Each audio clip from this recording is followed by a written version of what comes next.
Favourite serials இனி டிவிக்கு முன்பே சன் நெக்ஸ்ட் ஆப்ல ஜாலியா எல்லாருக்கும் முன்னாடியே பாருங்க. இப்பவே சன் நெக்ஸ்ட் ஆப்பை டவுன்லோட் பண்ணி சப்ஸ்கிரைப் பண்ணுங்க. அண்ணா, நாளைக்கு ஆபரேஷன் நடக்கும். காலையில பணம் கட்டிடலாம். நீங்க அதுக்கான வேலையை பாருங்க. நான் பணத்தோட வரேன். சரிங்க. எப்படிப்பா இவ்வளவு பெரிய தொகையை எப்படி புரட்டுவ? இப்ப நாம இருக்க சூழ்நிலையில ஒருத்தன் கூட ஒரு ரூபா கூட கடன் தர மாட்டான்ப்பா. தாத்தா, பேசாம நம்ம வீட்டுல இருக்கிற நகையெல்லாம் கொண்டு போய்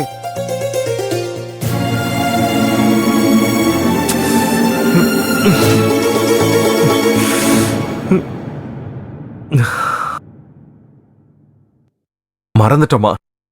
எல்லாம் இந்த லூசால வந்ததுடா. வீணா போன அந்த ஃப்ராட பாக்க போனது மட்டும் இல்லாம கையில இருந்த வலையில கட்டி கொடுத்துட்டு வந்துட்டான். நான் இதுக்கப்புறம் ஏதாவது நடந்துருமோன்னு பயந்து போய் இப்படி எல்லாம் நடக்கும்னு தெரியாம மொத்த நகையும் கொண்டு போய் லாக்கர்ல வைக்க சொல்லிட்டேன். இப்ப அதெல்லாம் இருந்தா நமக்கு எவ்வளவு உதவியா இருக்கும்ல. பணம் வேண்டாம்னு சொன்னவங்கிட்ட எப்படியாவது கொண்டு வந்து குடுக்கறேன்னு சொல்லிட்ட.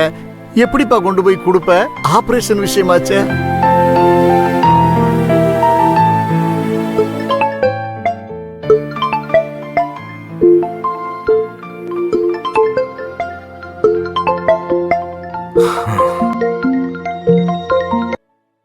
சொல்லுங்கண்ணே. கதிரு, நான் தான் கான்ட்ராக்டர் பேசுறேன்.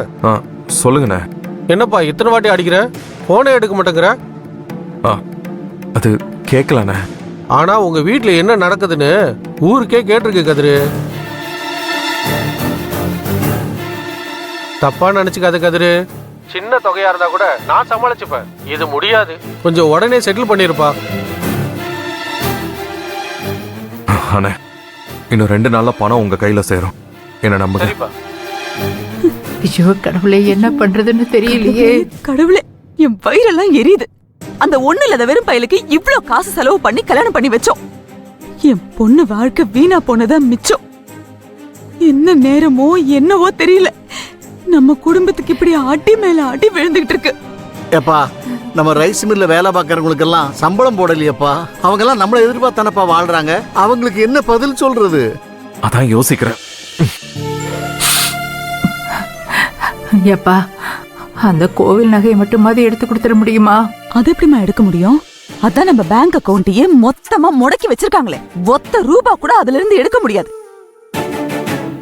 இந்த காஞ்சனா வந்தாலும் வந்தா நல்ல மெனக்கெட்டு புத்திசாலித்தனமா யோசிச்சுதான் இப்படி ஒரு வேலையை பண்ணி வச்சிருக்கான். நல்ல தலைநாள்ல பெத்தியே ஒரு தருதல. அவனால வந்ததா இவ்ளோ வேலையும் மொத்தமா நம்மள சமாதி கட்டின மாதிரி உட்கார வச்சிருக்கான். இத்தனை வருஷமும் சொன்ன சொல்லு மாறாம ஒரு நாணயத்தோட வாழ்ந்துகிட்டு இருந்தேன். கடைசி வரைக்கும் அப்படியே வாழ்ந்துட்டு போயிடணும்னு நினைச்சேன். இப்ப அந்த குடுப்பனை இல்லாம போயிரும் போலுக்கப்பா. இப்ப என்ன நடந்துருச்சு? மொத்தம் 70 லட்சம் தானே. நான் ஏற்பாடு பண்ணி அவங்களுக்கு செட்டில் பண்றேன். நீங்க எதுவும் கவலைப்படாதீங்க, தைரியமா இருங்க. கதிர், நீ முதல்ல நம்ம வக்கீலுக்கு போனை போட்டு விஷயத்த சொல்லி என்ன பண்ணலான்னு கேளு. அவர் இதுக்கு ஏதாவது ஒரு நல்ல யோசனையா சொல்லுவார்.